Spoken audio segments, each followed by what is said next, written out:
And we're live. 2 seconds in. Okay. Excuse me. Hold on. All right. Ready now. Good afternoon. Today is Friday, August 7th. And today we're going to talk about new iMacs, Big Sur, the Wechat Band, and so much more because it's been a crazy week for Apple. And this is the iMore Show. And joining us today on the iMore Show, as usual, iMore's expert therapist of anxiety-videos.com, Georgia Dow. Welcome to the show, Georgia. I'm so excited to talk about some Apple stuff. Yeah, we're going to get into it. And also joining us the show this week is Joe Keller, Assistant Managing Editor of iMore. Welcome to the show, Joe.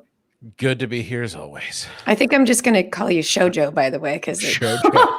rolls off my tongue. Show enough. Show Joe.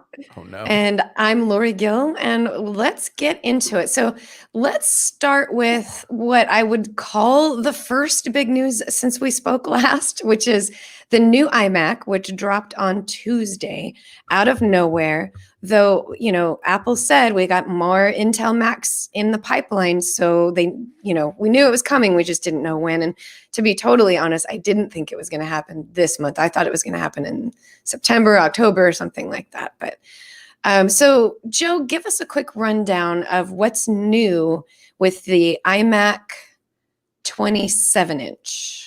So yeah, it's a new 27-inch iMac. The 21.5-inch didn't get any love this time, except for it got a little love, tiny love, little tiny bit of love. But the big news is the 27-inch, and there are a couple of pieces of big news on this one. So we've got Intel 10th generation processors, up to a 10-core Core i9, which wow. But that's a lot of cores. The other thing that's really interesting to me about this one, and it's interesting because it's on the cusp of the Apple Silicon transition, and so it's sort of the last gasp of. I have to think this is the last Intel update that the 27-inch iMac is going to see. I'm gonna put my disagreement down on that table right now. We can talk about that a little bit more, but first, okay. keep talking. But I think it's interesting. They've included the Nano coating for the display, the same coating that they've got on the $6,000 Pro Display XDR, which even then is a $1,000 add-on for that. And it's $500 here, but the Nano coating for I think it's reduced glare. Is that right? That's right. Yeah, it's like a matte screen. It's their version of what you would normally call a matte screen. Yeah. So I think that's really interesting. Storage now goes up to 8 terabytes, which who needs 8 terabytes? Some people. I know. Clearly, who needs terabytes on a MacBook Pro? Yeah, So, I know. right? People do though. There are people that do, and I think it's very interesting.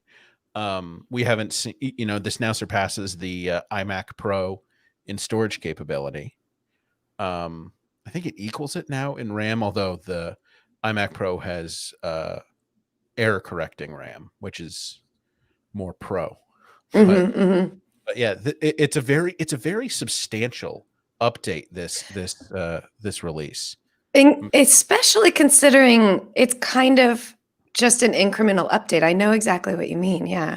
I mean incremental on the outside. I wouldn't say it's that incremental on the inside. Exactly. This in if not for Apple's big announcement about the new Apple Silicon Mac coming later this year, I would say this would have been a big announcement for them. This would have been a WWDC announcement where totally. It's new, it's different, it's special, it's faster, it's got all these new features. Did you already mention the 1080p camera? Did I miss that?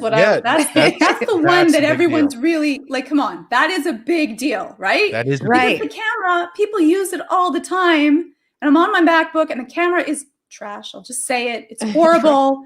And then here we have this 1080p FaceTime HD studio quality mic. Like, that's pretty awesome. Yes, especially right now with the way everybody has gone to work from home. that's been Mhm. such a pain point for so many people, having these older cameras in their iMacs or in their MacBook Pros or in their Or MacBooks, the new whatever. ones. Yeah, the camera's Mhm. still horrible. Yeah, exactly. Yeah. So yeah, it was. I really hope this is just the first in a change that will mean all future Macs of all types and sizes and shapes will get an upgrade. And frankly, I think it should be upgraded even more than 1080p. I think some of the higher end Mm. models should probably get like 4K. Well- I just feel like that should happen. I don't Well, know. it's interesting. Seeing people in 4K.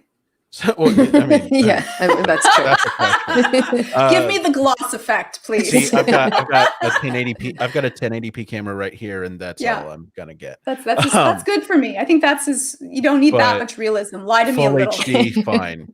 UHD, no. But it is interesting you mentioned that. So one of the advantages that the iMac has compared to other Macs with built-in webcams is that, I mean, it's thicker. There's more room. Mhm, right. Right. for That's a good camera. point. Yeah. Mhm. And Apple, thin and light. It's been the motto of Apple laptops for how long now? Forever. It's 18 years. Yeah, and It's been a while. yeah, and so I mean, those lids are super thin. So the Mhm. question is, How are you going to Yeah. fit the bigger camera lens on? But Yeah. Renee has mentioned this before, and I agree with it. Give me a bump if that's what it takes. I would take a little Mhm. a notch upon. Yeah. Yeah, I would.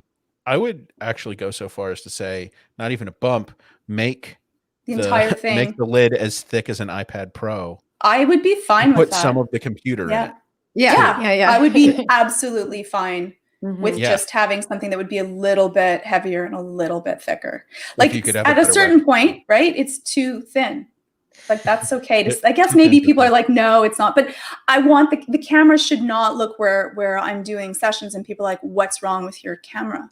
Yeah. We can't It's go true. back. Do you remember back before they started including the iSight camera on MacBooks? Oh, They had yes. the standalone iSight camera. It looked like it looked like a trash can, basically, that you would bolt to the top of your computer. I And wonder if that's you how you can would buy those do on video eBay. iChat. Probably could. You probably yeah. could. Yeah. Yeah. Well, see, Um, that's another thing. Like there are dozens of computers out there, PCs that don't even come with a built-in camera at all. Apple, for a very long time, has made that decision to include a camera in their computers, but they haven't done any work to keep that Right. updated, which Right. just it kind of goes against their original concept of this is one thing that makes us stand out is that no matter what, you get your camera built in.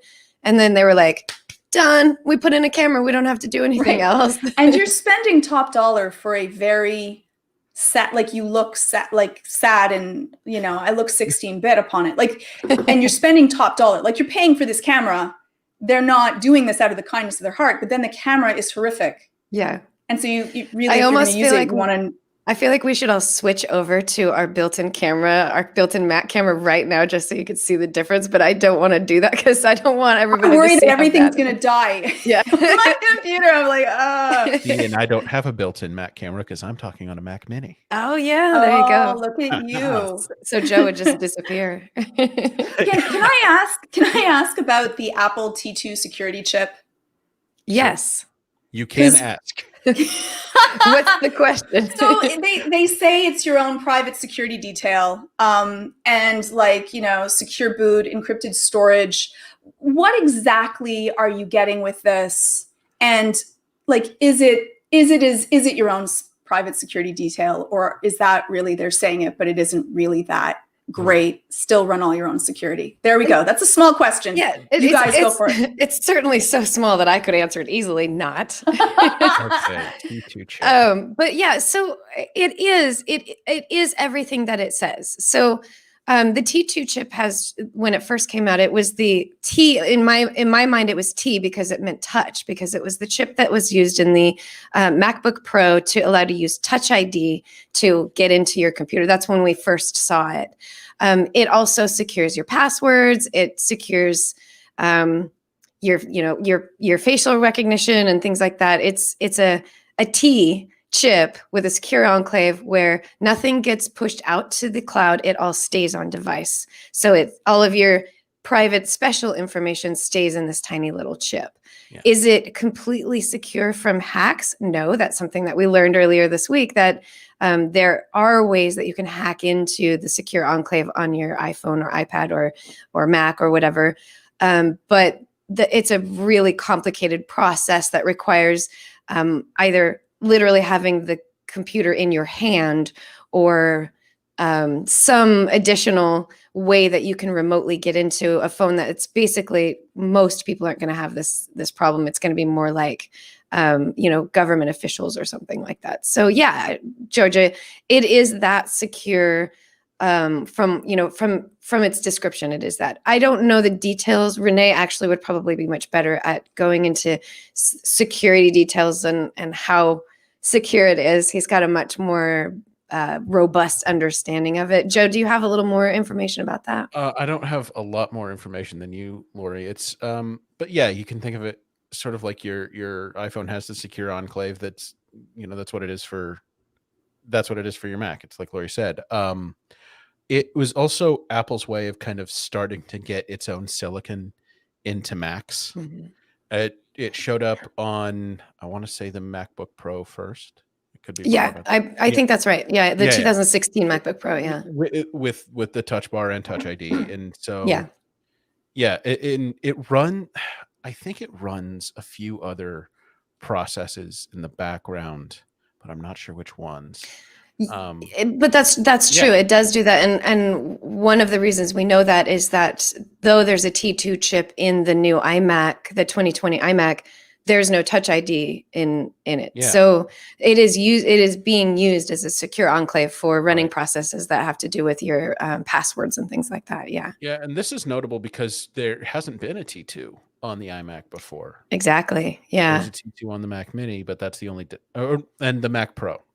So this is the last desktop line to even be introduced to it. Mm-hmm.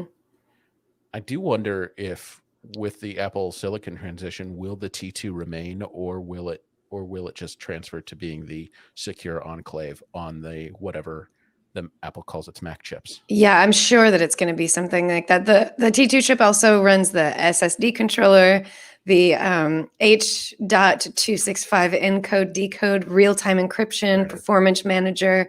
So it's being used for multiple things outside of just the Touch ID. So excuse me.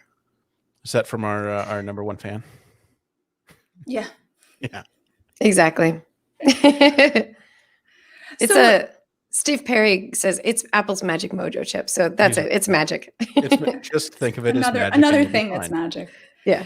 And so the stuff that would be encrypted to that would be like password protection. Credit cards. Yeah, like stuff that would be in your wallet. I'm assuming health data. If there was health data on the Mac. Mm-hmm. Oh, if Apple wanted to bring the health app to the Mac, you would probably need a Mac with the T2. Yeah. So that's that. And we talked about the Nano texture, which is the matte screen that isn't a matte screen because of course Apple has to do everything different. And I'm not going to buy this Intel Mac because of course I want an Apple Silicon Mac, and I don't need a new one yet. Believe me, I almost bought it because of the Nano texture, because I really do like a matte screen. I prefer that. But to me, matte screens have always really kind of just made it look like there was a coat of Vaseline across the screen. So it doesn't work for me. It's a little too hazy. But I have seen the XDR screen in real life, and I've seen what that looks like. I've seen the two compared side by side, with or without. And though right next to each other, you can tell that one has a slightly different look to it. If you just have a standalone nano texture screen sitting in front of your face, you cannot tell that it's matte, which is why they're not calling it matte. It puts all these tiny, tiny little divots, if you will, into the screen texture. And so it makes the light bounce off in different directions. So instead of it reflecting directly back at you, the light is reflecting up or off to the side or something like that. So it's such an impressive little bit of technology that it that alone, not, I mean, honestly, I didn't even care that much about the 1080p camera compared to how impressive I thought the nano texture screen, which is, what is it, $500 to upgrade? Is that what the price was? On the iMac, it's $500. On the Pro I- Display XDR, it's $1,000. Yeah, and I would hands down spend the extra $500 for the upgrade. That's me. It's certainly not needed. It doesn't make the computer better, but I prefer a matte screen anyway, and this is actually a matte screen that doesn't look like it's got Vaseline smeared all over the front of it. So And you wouldn't want to buy just one of the film coatings to put on. I'm just asking.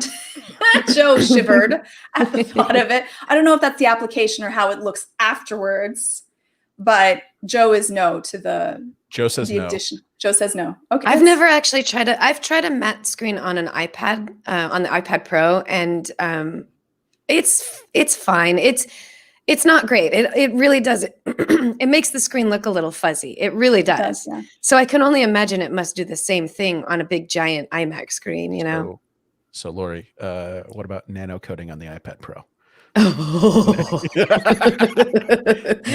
Next. Come yes. On. Do it, Apple. If it was like $100 more, bam, you got my 100. So it's $1,000. It's $1,000 on the Pro Display.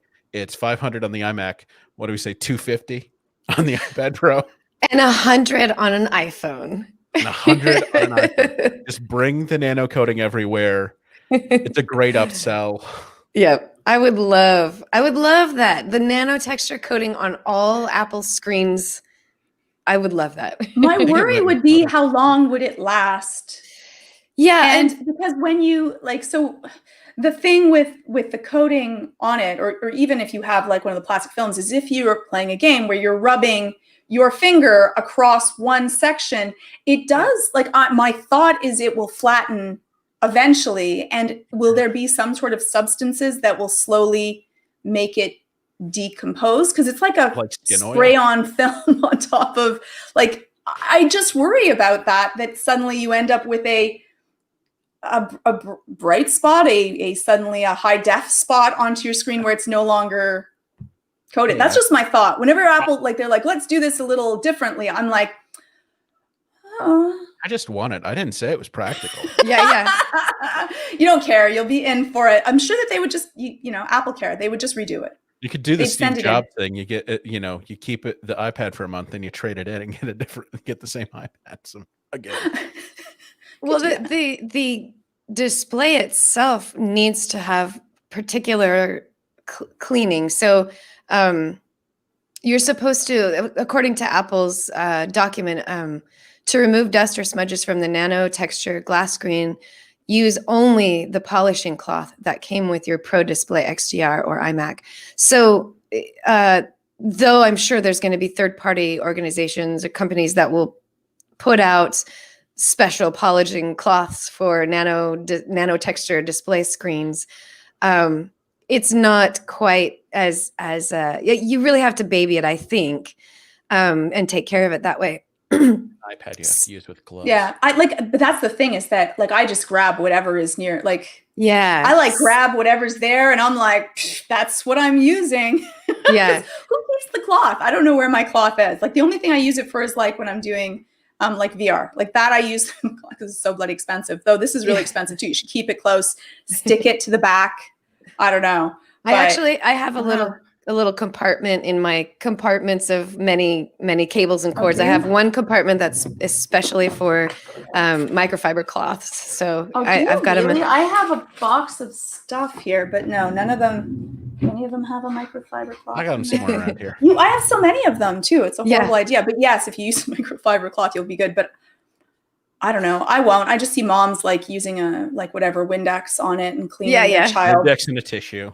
Right, exactly. Yeah. And then suddenly, it's shiny again. Yeah. To clean that peanut butter and jelly off. Right. Yeah. I do want it though, but you're right, because I bet, now that you're talking about it, I bet they won't ever put it on a touch screen unless technology improves so that they can keep fingerprints and, cleaning it isn't such an issue. I mean, I know Apple has really specific recommendations for cleaning your iPhone and iPad screen too, Yes. but it's not Yes. quite that specific. You So can pretty much get away with doing whatever. Like usually it's just your leg, right? Like you're just like on your jeans. on your whatever you're wearing, right? Yep. Like you're just like Yep. whatever, it's the bottom of your shirt, and then that's it. I'm Yep. good to go. And the screen, the oleophobic, like it's still all good. I don't Mhm. notice anything. So Yeah, I mean, over time, I think it does wear off. Like, I don't know if you've noticed this, but when you get a brand new iPhone, cleaning it is like yes. one wipe and all of the fingerprints are gone. And just, oh, look how gorgeous that is. And then 2 years later, you're still like, I can't get it off. I can't get it off. So yeah, Yeah. it does. And It you're does not going to be change. touching the screen very often. Yeah. So yeah. it'll probably be fine. So this iMac, which I'm sure by now everybody knows, does not have Apple Silicon. It is an Intel chip Mac. Apple did say at WWDC that though by the end of this year they will have Macs with Apple Silicon instead of Intel. They also said that they will continue to support Intel and that there would even be iMac releases by the end of this year. And Joe said he doesn't think, or he does think, that this is the very last Intel computer that Mac will release. That's not what And I said. Oh, That's not what I said. I what want to was that? defend I'm sorry. myself. Go ahead. I said I think this is the last 27-inch iMac that's going to have Intel. Okay. So Oh, yeah. okay. Little doubling down there. Yeah. Yeah. Fair. You know, I do agree with you on that one. Yeah. So you think that there may be more Intel Macs down the line before they officially forever stop doing it? I would not be surprised. I mean, I don't know the state of, say, the Xeon chips right now. I wouldn't be surprised if we saw at least one more bump for the Mac Pro. I get the feeling that the iMac Pro might be on its way out. Well, because it hasn't right been a now substantial update in 3 years almost. Yeah, and the iMac is actually currently it's like the low end with a couple of upgrade iMacs is, the same as an iMac Pro. So yeah, I see what you're saying. Yeah, I think, you notice they didn't update the 21.7 or 21.5 inch iMac except for the now everything is default solid state. Which is a nice little improvement there. That's so good. Even if you can change to a Fusion drive for no extra cost. Shouldn't you get like a $500 off if you switch to a Fusion drive? We will pay you to take this Fusion drive. Yeah.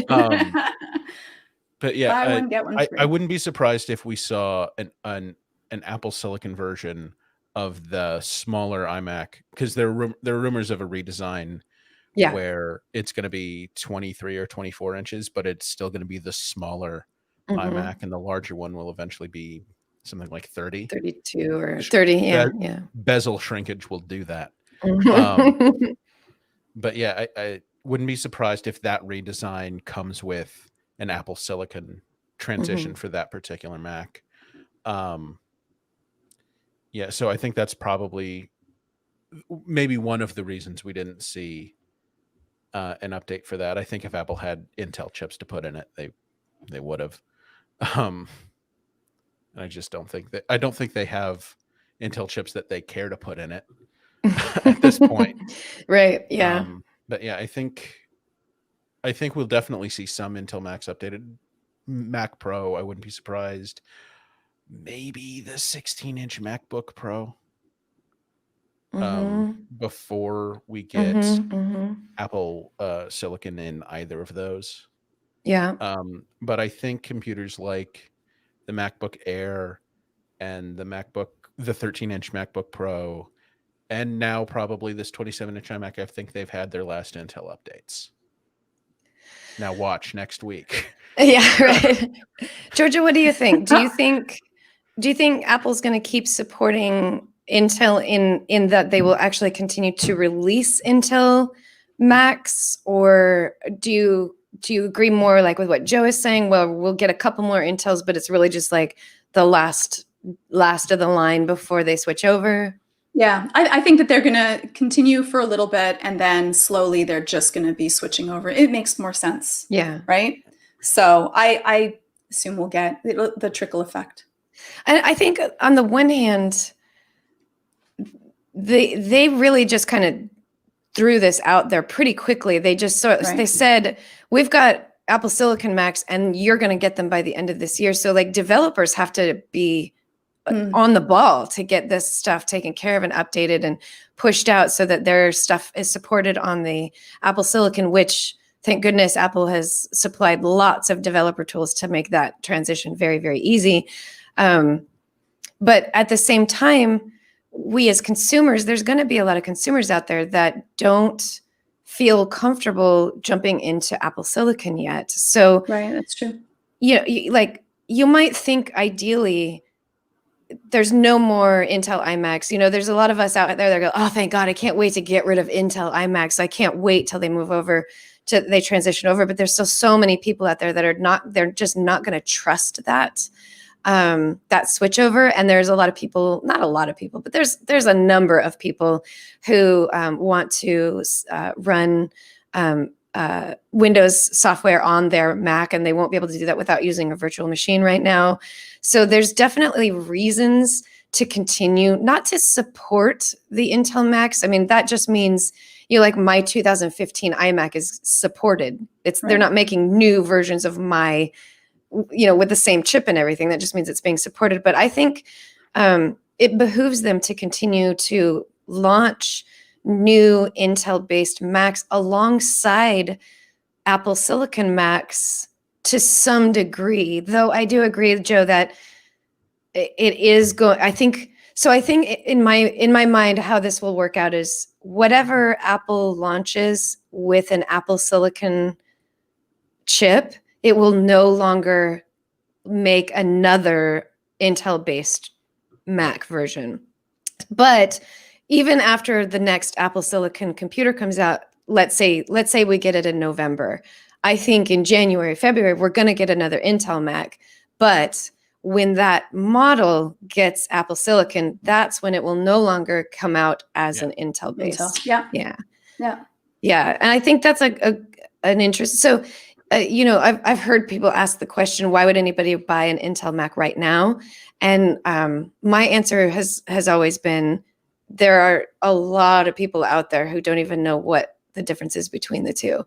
And I think Apple is being really smart about just like continuing to launch new Macs so that when I need a new computer, I want whatever the newest one is. And it doesn't matter what's in it. I want the newest one. That's one of the things that technologies like Rosetta, they enable people not to have to care about what processor's in their computer. Yeah. And for most people, they don't. And for most people, it doesn't know. really matter. Right? For most Yeah. uses, it doesn't make a You could huge ask them difference. if they had a Dorito chip running their computer, and some of them might even say yes. Listen, some of them maybe. Like, who knows, right? Yeah. Those chips are delicious. Mm-hmm. My iMac loves Doritos chips. I feed it all the time. And if I can say the other piece that I really love about it is there's like ports. This is like Portapalooza. There are ports and more ports, which is always my issue when I have to. I'm an anti-dongler. It's got the headphones, it's got the SD, the card slot, it's got the USB-A, 4 of them. It's got USB-C, 2 of them, and it's got an Ethernet. So it's got a good number of ports. Is it enough ports? Do you think that this is still port deprivation, or should we be happy? Where's my SATA? Where's my SATA connector? Yeah, I mean, I do. So before we go on, Jim, if you're listening, the name of the show needs to be Anti-Dongle Portapalooza, because that's so great. It's a really great title. But I am of the opinion, Georgia, I hear you that dongles are the bane of your existence. But Joe, I would say for such things as SATA, that's what we have docks for. That's what we have dongles for. That's what we have hubs for. So, for most people, and I think like that's the one thing that we always have to keep in mind is like Apple can't make an individual Mac to meet every single person's needs. So they have to get as broad as they can. And I do think that there are enough ports, there's enough variety of ports on the 2020 iMac to satisfy most people. And then if you need to go SATA or you need an SD card slot or something like that's where you have to go get your dongle and move on with that. So and that's what I really like about Thunderbolt 3 is it allows that sort of expansion. And I mean, Thunderbolt 3 has been a part of Macs forever now. Mm-hmm. And yeah, so like I've got when are we getting Thunderbolt 4? Or I think maybe they're calling it, they're calling it USB 4? Is that? So this is what's so confusing. And I think I just heard Renee like sigh off of Canada somewhere. But yeah, Thunderbolt 3 or Intel sort of opened up the Thunderbolt 3 spec to the USB forum. And that's forming the basis of USB 4. So you'll get up to 40 gigabits per second of transfer speed, depending on the flavor of USB 4 you have. Oh my God, we're still doing this. Where Thunderbolt 4, I think, has the same top speed, 40 gigabits per second, as Thunderbolt 3, but with basically wider bandwidth. Okay. So it's, you can fit more at that speed. Right. Yeah. This is going to get confusing. So USB 4 is just Thunderbolt 3, but Thunderbolt 4 is better than USB 4. Technically. Not faster, but wider. But wider, yeah. Wow. All right. Well, do this to ourselves. I know there's so much going on. We're still going to see, as Steve Perry was talking about, a couple things that you'd like to see in the iMac, and I think that's coming. I think we do have rumors that there's going to be a complete redesign of the iMac. So I think we're going to see that. And Georgia, I don't think Apple would do this. I really don't. But we might see an iMac that's only USB-C or Thunderbolt 3/4. It's possible. It's possible. I don't think they would, but they did it with the MacBook they lineup. Are known. Yeah, they are known to do this. So I don't know. We'll see. And I've used displays that are USB-C or Thunderbolt 3 only. And, here I am again, like whipping out dongles and hubs because I need other ports. Right. And Apple might, I don't know. It depends. Like, it's really all about the thickness, right? That's the reason why they remove, well, I mean, I'm sure Apple will have all kinds of excuses for why, USB 3 is old and outdated and they're just moving on. But it's all about like the thickness. So if they really are going to try to make an iMac that is thinner, like the idea is that it's going to have the iPad design language. So that means thinner to me. That's what that's about. They might, they might consider making it USB-C /Thunderbolt 3 only. And for your sake, I really hope not, though. I hope not. I would actually, and I know I'm probably the only one, so just send your hate mail to Lori. Is I would love if the ports were on the front, not on the back. I hate searching around trying to do the where is the port, and I have to lean back and look. I would just love them to be in the front. It would still be pretty. Go ahead, Joe. Tell me why I'm wrong. Well, no, at the very least on the bottom. Yeah. Yeah, just right there. I could take that on the bottom. I would still rather on the front. Okay, go ahead, Lori. No, so the sides. I would accept the sides. How's that? Okay.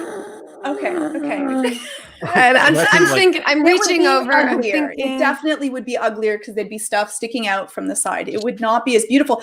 But for me, it's not for beauty. It's about usability. The user interface is first, and then beauty is second. And when you unplug something and you have to plug it in fast, and you're like, where is it? And you have stuff all over your desk, and now you're knocking stuff over, and I'm angry and frustrated. Yeah. I can see them. They are there. You could put a little shiny something so that I don't care, light them up, make it look pretty, but I want to be able to find these. Speed is the essence.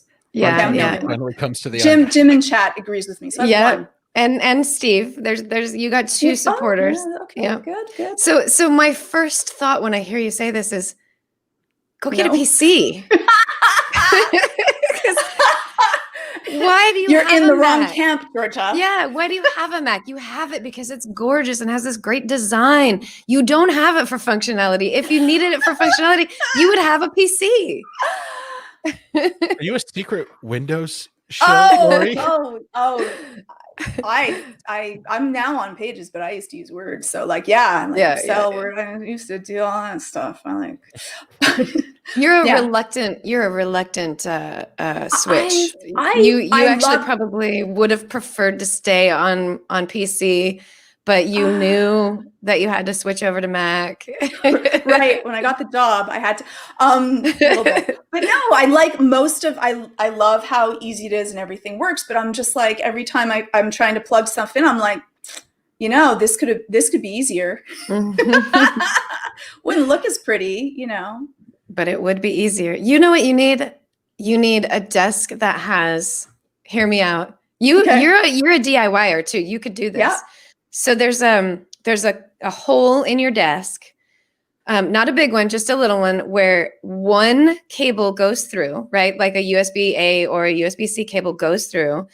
And under it, you have mounted under your desk the hub or the dongle that you need to just plug in, plug out, plug in, plug out, all of the things. Like one of those like 13 port dongles where there's 7 USB-A and 3 USB-C and 2 the Thunderbolt 3, like one of those ones that's crazy, has a bunch of stuff, and it's right there, right mounted under your desk. So you just go boop, boop, boop, boop. That's what you need.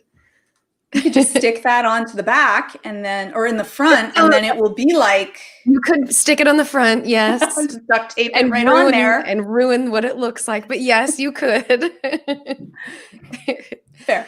Let's move on to the next big thing. But actually, before we do that, I'd like to tell you a little bit about our sponsor for today's episode of the iMore Show. It's Roman. Girls and boys, excuse me. Let me stop that again. Jim, I hope you can take that out. Girls and women are encouraged at an early age to get regular checkups with regards to our feminine health. I, for example, started seeing a women's health specialist the year I turned 18. I've been getting checkups ever since. I have no problem with it. I love it. I'm proud that I do it. When I got old enough to get more womanly checkups, I couldn't wait to get more into women's health. I do it all the time. I feel very comfortable with it. But boys and men don't really get that same kind of encouragement. And sometimes they're even ashamed of certain health issues that they may have, like boys and men don't often get the same encouragement and may even feel ashamed of certain health issues that they may have, like I can't say the word. Jim, I'm sorry. It's because it's such a funny thing for me to say. Boys and men don't often get the same encouragement and may even feel ashamed of certain health issues they may have, like erectile dysfunction. I think I might have to do this off camera. I can't do it. I can't say the word. It's just too. Oh no! I don't even know what's going on. ADR me in. Listen, for those of you listening to us live right now, you can get a kick out of the fact that I cannot say erectile dysfunction easily. But I'm going to do this ad off camera. But while we're on camera and we're listening live, thank you, Roman, for supporting this week's episode of the iMore Show. I'm so embarrassed right now that I couldn't say the word. It's going to happen, though. Jim, I'll take care of it later.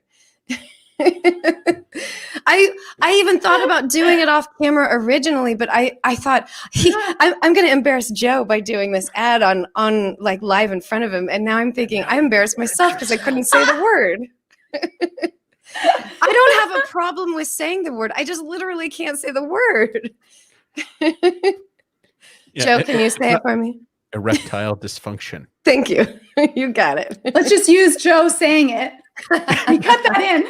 Yeah, you just splice that in. Lori, the rest of the ad, and then just Exactly. Then we have this deep voice going like, yeah. Erectile dysfunction. That won't be strange at all. Not at all. All right, let's move on. Let me like my face is flush. I know. My cheeks are like killing me. I know. It's so good. Oh, okay. Calm down. Let's talk about the next big thing that happened this week, which is that Big Sur's public beta is finally available. I've been waiting for this, partly because I actually, after I'm sure you remember me talking about this, I had installed the developer beta of Big Sur, had the issue where I couldn't, it was messing with my my main drive's ability to have an upgrade path. So I burned my Mac to the ground. I restarted it completely fresh with Catalina. I decided to just leave it alone. I don't have a problem with that kind of thing, but I just decided I'll leave it alone. I'll wait till the public beta comes out. And then it waited and then waited and then waited. And it finally came out on August 7th. Joe, do you remember last year when the public beta for Mac came out? And this was when the betas were actually really rough. It was definitely before mid-August, though. Yeah. Let's see. I actually have an article that I can look up to remind you of the date. It was. I mean, I might be wrong, but we're at the point now where normally, and I know 2020 is not a normal year for many reasons. Normally, the new iPhone would come out within the first week of September, give or take a couple of days.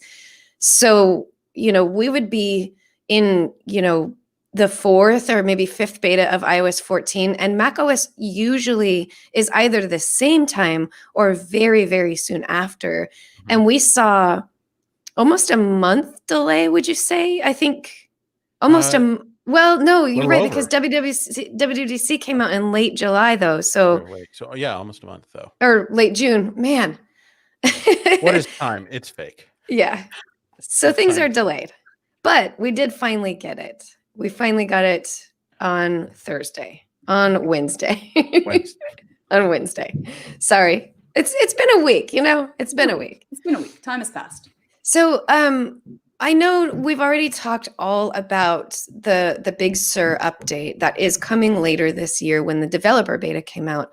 But with the public beta out, Joe, can you give me just a little bit of kind of your review? You've been actually on the developer beta since day one, and I'm sure you've got some opinions. So right now, with the idea that there might be some listeners that are ready to give the public beta a try, what do you think? So first, for the historical record, the macOS Catalina public beta launched on the same day as the iOS 13 public beta, which was June 24th, 2019. Almost 2 months ahead. Well, yeah. A month and a half ahead. Yeah. So, as for my thoughts on Big Sur, I like it. For the most part, I actually really like it. I like the redesign. I like all the things Mac users seem to hate about it. I like the centralized dialog boxes. No, I don't like the centralized dialog boxes. That's something. You don't. When I say centralized, well, I don't mind how they appear because they're dialog boxes. I don't get fussed over that stuff.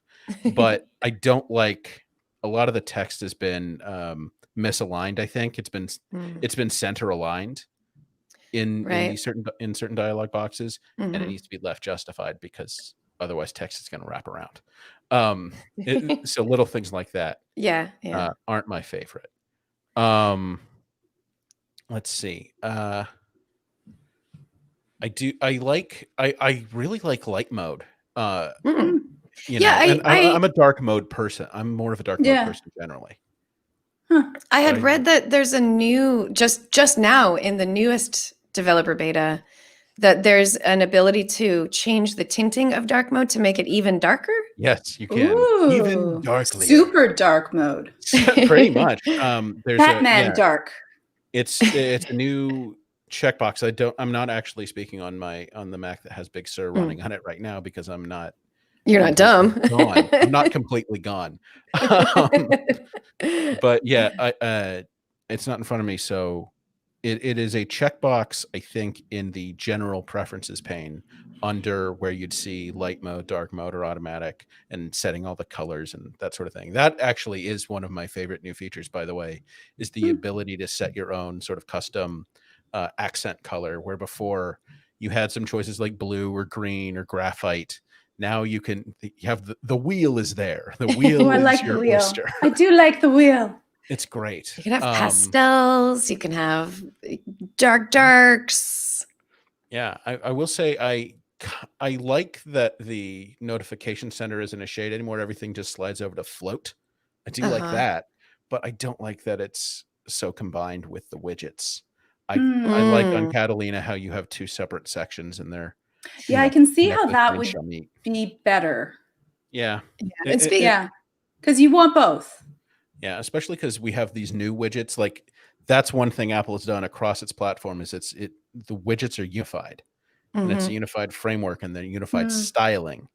And some of those they're bigger just overall. They just take up more room, even if not practically. It just in your eye they command more attention than the older widgets, and it's just.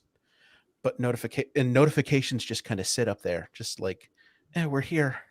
Maybe something happened that you want to look at, but pay attention.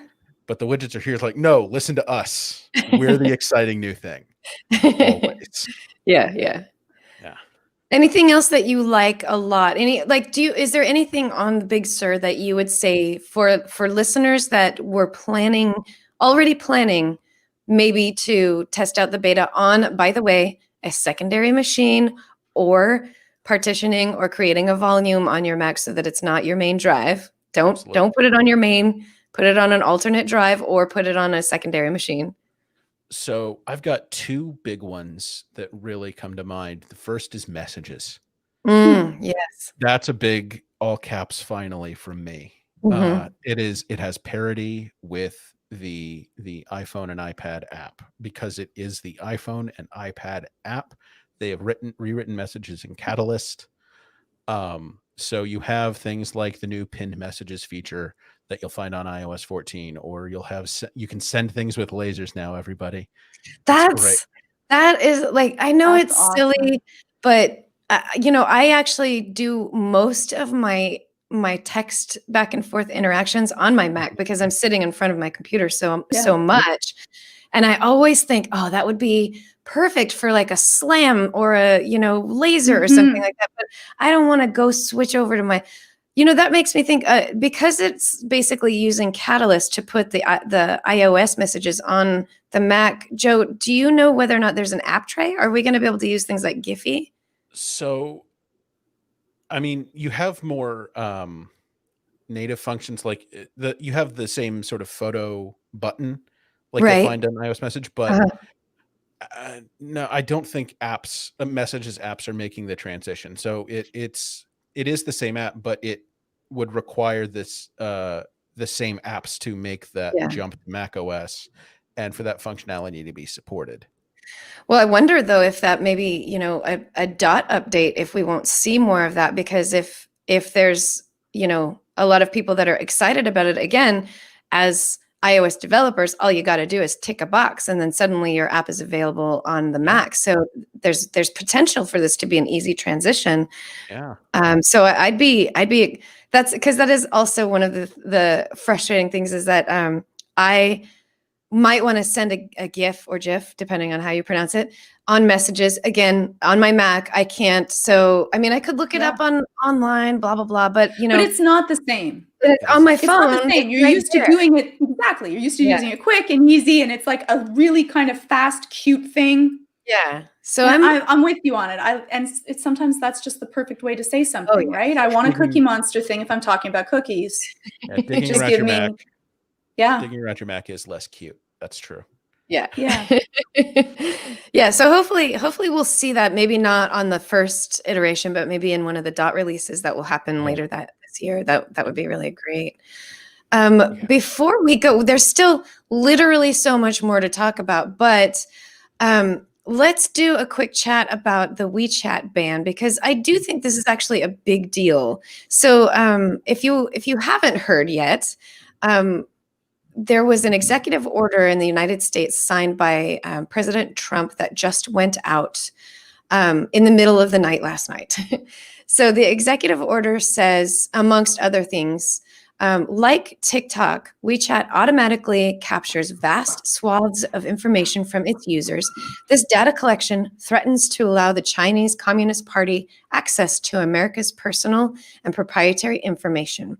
In addition, the application captures the personal and proprietary information of Chinese nationals visiting the United States, thereby allowing the Chinese Communist Party a mechanism for keeping tabs on Chinese citizens who may be enjoying the benefits of a free society for the first time in their lives.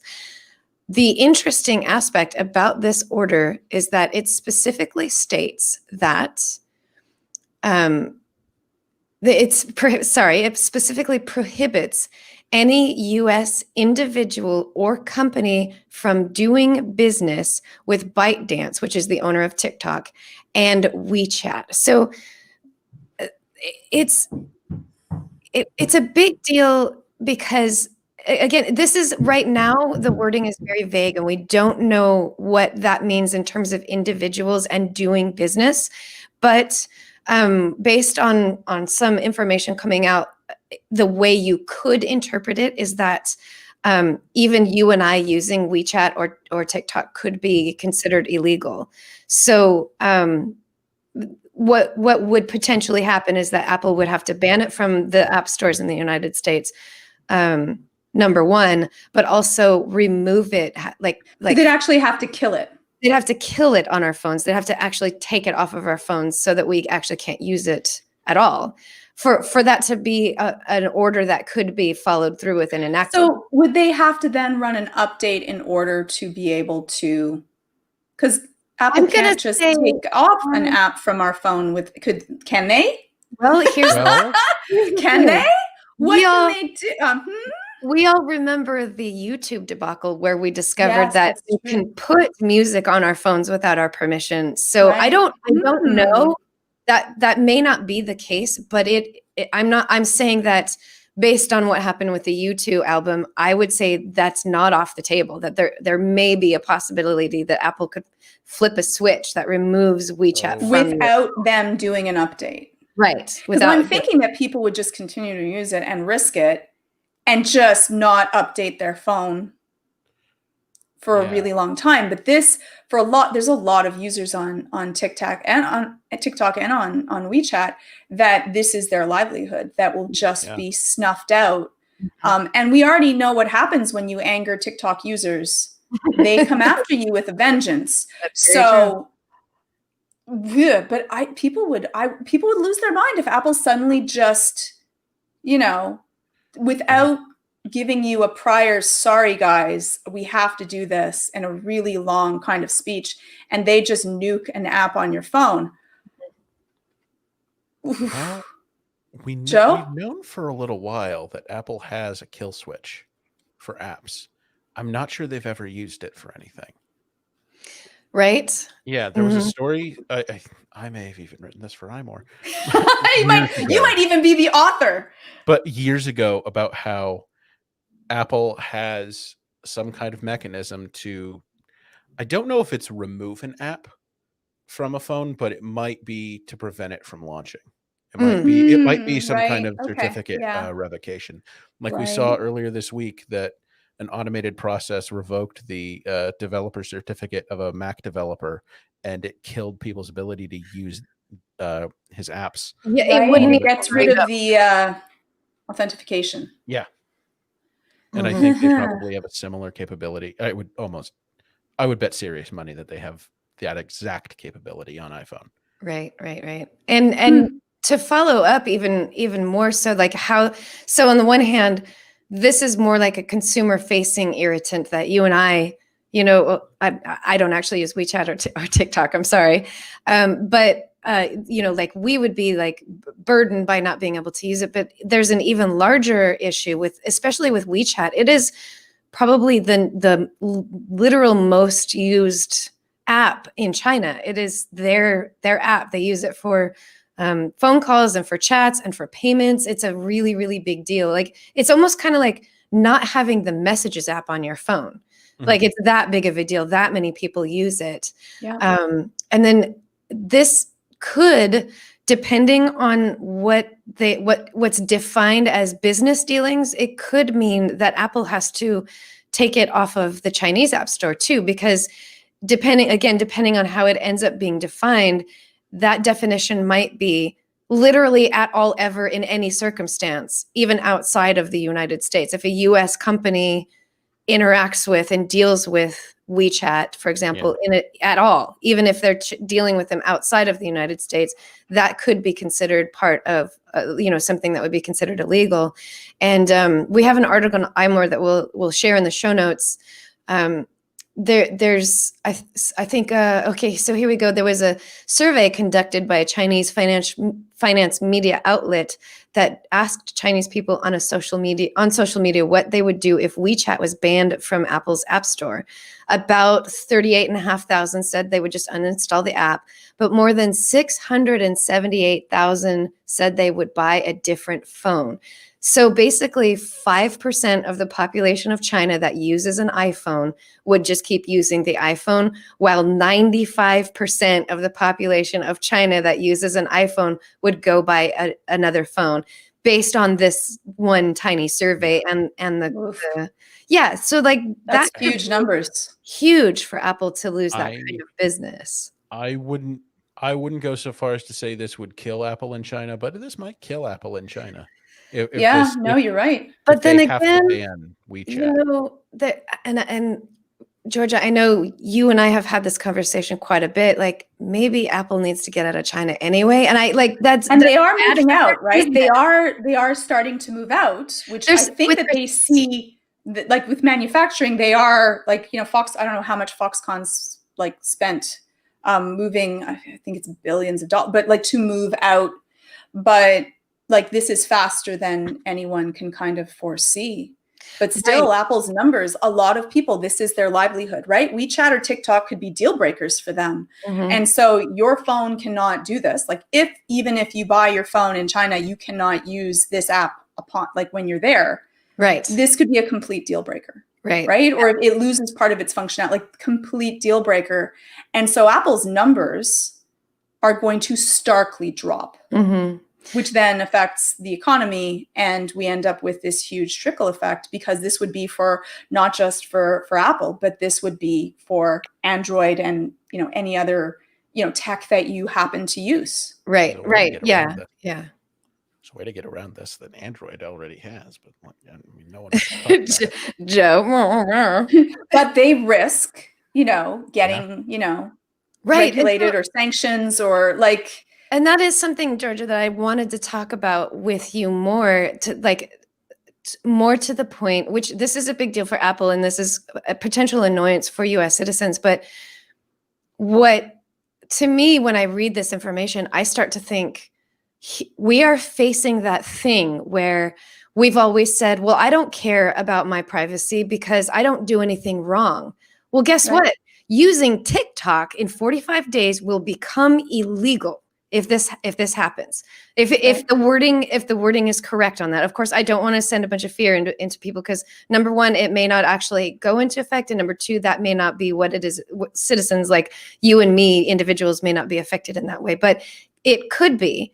And then we're getting into that privacy thing of, now the government does get to say what I do right and what I do wrong, and they can access my what's on my phone to find out whether or not I'm using TikTok. They can look at my social media. They can, and that is this huge, huge step away from US citizens having the kind of privacy and safety and security that we claim we want, but give away constantly with free things. So it's a really big deal on a large scale. Yes. It's a huge deal. And I think that there should be regulations in place so that the apps that we use are secure and we know what data is going where. And, Congress has been, we'll see what happens with that, and how do you regulate, and what would be the effects to that. But then also then you end up with an autocratic state saying what you can and cannot use and how you can use it. And so, these are very far-reaching powers that affect everyone in day-to-day life. And if you end up with a government that you feel comfortable with or trust, great. But the thing is that you always have to ask the question is, if this is misused, how far can this go?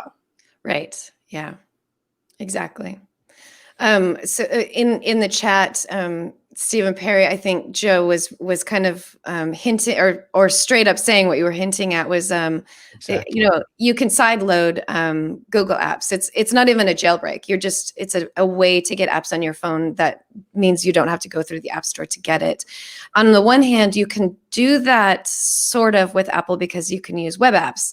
On the other hand, the app has to exist on the web for you to do that. So if it's only available in the iOS App Store, there's no such thing as web apping it. This could actually have a negative effect on Apple's antitrust, the issues with Apple's antitrust. Which there's even more to that. We're already past our hour, but I already want to move away from the WeChat discussion and have a quick chat, Joe, because I know you have a lot to say about the fact that xCloud is not going to be available for iOS at launch at the moment, unless something changes really fast. And it is Microsoft confirmed that it has to do with App Store policies. So let's talk about that real quick. So here's the thing. I played Halo on my iPad during the preview of this service, and it was amazing. I was able to connect a Bluetooth game controller to my iPad, and I was able to play Halo right there. It didn't download anything; it just streamed it like a Netflix program or movie. And just the idea that this sort of service, this sort of really innovative services like xCloud or Stadia wouldn't be allowed on one of my favorite platforms. It's just it makes me Hulk-like. It makes me angry. How angry, Joe? Very, very, very upset. I'll almost have an expression. But yeah, it's just, I think when it comes down to it, I think what the App Store needs is a common sense rule. Like if something like xCloud or Stadia wants to be on the platform, work to make it happen. I mean, it is I think keeping these sorts of services off the platform actively makes the platform worse. I definitely agree with that. So to give you a quick rundown of what happened. So we did kind of finally get some information that xCloud is just not going to come to iOS. Microsoft kind of just made that blanket statement after they were beta testing. Like you said, Joe, you got to use it. Their official statement was that our testing period for the Project xCloud preview app for iOS has expired. Unfortunately, we do not have a path to bring our vision of cloud gaming with Xbox Game Pass Ultimate to gamers on iOS via the Apple App Store. Apple stands alone as the only general-purpose platform to deny consumers from cloud gaming and game subscription services like Xbox Game Pass, and it consistently treats gaming apps differently, applying more lenient rules to non-gaming apps, even when they include interactive content. Let's see, there was another bit of information about why they're saying, let's see if I can find it. So Apple's statement on this was that they want to be able to review every game that is included in the Xbox Game Store. So their policy... Talk to you 5 years later. Yes, exactly. So this policy Microsoft is saying it's prohibitive. There's no way that can be done. There's just too many games. There's too many fluid changes happening all the time. this isn't possible. And this is Apple's sticking point, is that they're saying that they need to be able to review every game to make sure that it's, safe for the customers. So their statement was like, isn't that, though, if I may just go in and like that's really controlling. Like, it's like them saying, listen, I'm going to watch everything that you view before I allow the web to have access to you. Like, isn't that up to, if you have children, up to a parent? Or if I look in a game and I think that might be traumatic for me, I'm like, okay, I'm not playing The Exorcist. Like, that's fine. Yeah. So, like, or is this Apple just being controlling so that they can go into gaming and they end up with, more, like, are they doing it for themselves, not really for us? And this is just a very valid excuse, Lori. I think that, like, the skeptic in me totally agrees that this is just Apple's way of protecting what they're trying to do on the App Store, which is have their own cloud service of gaming, so that they can be dominant in iOS for that, because they're the only ones that have a gaming cloud service on iOS. Right. Although that's the thing, I don't think that's correct. And I don't remember for sure, but I have a memory of another iOS app that was a streaming service for games. It was very small. It only had, 20 games on it or something like that. But it was a subscription service where for a certain monthly price, you could play all these. They were kind of like older iOS games. So I think I would have to guess that the main reason that was allowed in the App Store is that Apple was able to review each one of the games that went through.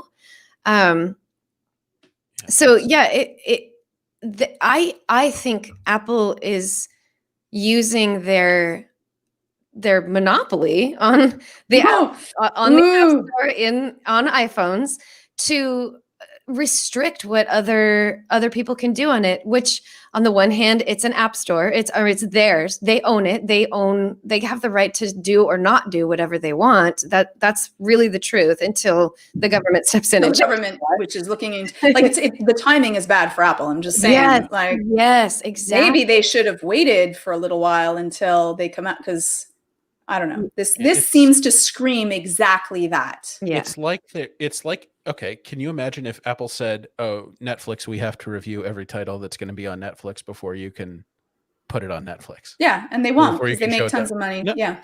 Yeah, and that what's kind of hilarious about this to me is xCloud might only be getting started next month, but it has that level of, it has Netflix potential. It's, for anybody who doesn't know, it's all first-party titles from Microsoft, day and date, on this streaming service, as like when they're available in retail, and it's for $15 a month instead of $60 a title. It's amazing. And a rotating slot. It's like launching with over 100 games, right? Yeah, and well, that comes from the Xbox Game Pass side of it, where, like, if you have an Xbox, you can download over 100 games onto your Xbox, and also they have a Game Pass for PC, and so what the xCloud's included in that price, and so what this does is it just gives you all of that for a single price. It very much is a Netflix thing. Yes. Because that's the other thing. You're not downloading anything. You wouldn't be downloading anything to your iOS device. Yes, exactly. Yep. I mean, even Apple can't do that with Apple Arcade. You have to download the games to play them. Yeah. This is just a literal streaming service that happens to be games instead of TV and movies. Yeah. I mean, it's basically regulating. It would basically be like regulating Netflix the way they're doing xCloud, just because you hit play and pause on the controller. Mm-hmm. Right. Mm-hmm. Right. Yeah. So we'll see. I mean, I think right now, the way it looks, this looks really bad for Apple. But maybe because of how bad it looks for Apple, and because they are already facing some pretty serious issues Allegations. around antitrust, that like they may, let's hope. I mean, honestly, I don't own Xbox. I haven't had one in a few years. I'm more PlayStation. In terms of big consoles, it's PlayStation, but it's Nintendo Switch for me all the way. But I've always wanted to play Xbox games, but I didn't want to spend the money on the console.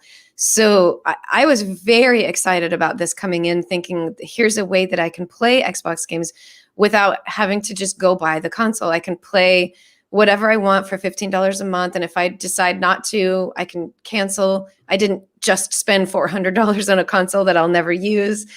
I love this idea. In fact, I hope we see more of this. I love the idea of being able to play these games without having to spend all the money on the console, because I ebb and flow. I sometimes game my butt off for 2 or 3 months straight, hours and hours a day, and other times I don't touch it for a month or two. So I like the idea of that flexibility instead of buying the console that you end up not using and then kind of hate yourself because you spent money on something. Or buying a game that you don't like after. You're like, I thought I'd love it and I hate it. And this is like, no worry. You just, okay, I'll move on to the other. Like the worry is like, there's too many games. Or even trying a game that you hadn't even heard of, but it's right there. So, and it no extra cost. So why not download it? And you love it. Yeah. Developers often see, I think this is actually very interesting. Developers often see, when their games go on services like Game Pass or PS Plus, they often see an uptick in purchases, not just downloads and playing, but actual singular purchases of their titles after their games are on that service. That's interesting. Like people find out, oh, I really like this game, and I may not necessarily keep this subscription service, but I like this game so much that I want to own my own copy of it. Yeah. Oh, and I can see like people are talking about the game, good game. Like people are talking about them more, and some people may not want to spend for, $15 a month. And so they might just buy the game because there's more, discussion and that could start it. That could work out as well. I wouldn't have thought that. Yeah. In fact, I even thought, I wonder how this will affect. That's what I thought too. I was like, oh, but what about the developers? I'm with you, Lori. I was like, oh, they may not. But that's really cool to hear. Yeah. All right. There's still a bunch more that came out this week, but we are well past our hour and we don't want to keep people talking to us any longer. So we're going to end our chat today. And I'm sure we'll have plenty more to talk about next week, because this is the iMore Show. Thank you, everyone that was here live with us. Thank you to everybody that's listening now that didn't listen to us live on Friday at 1 p.m. Eastern Time. Thank you to Jim Metzendorf. Jim, I'm sorry about busting that Roman commercial, but I will give you a copy of it afterward. I'm much better when I'm not on the spot, so I'll get that in for you. And hopefully we'll talk to you all next week. It's been a great weekend. This has been the iMore Show. That's why everyone should listen live. I know, because they got to enjoy Lori going through that. That was the best thing ever. It was great. Oh God, Lori. I know. All right. Goodbye, everybody. Bye. Oh.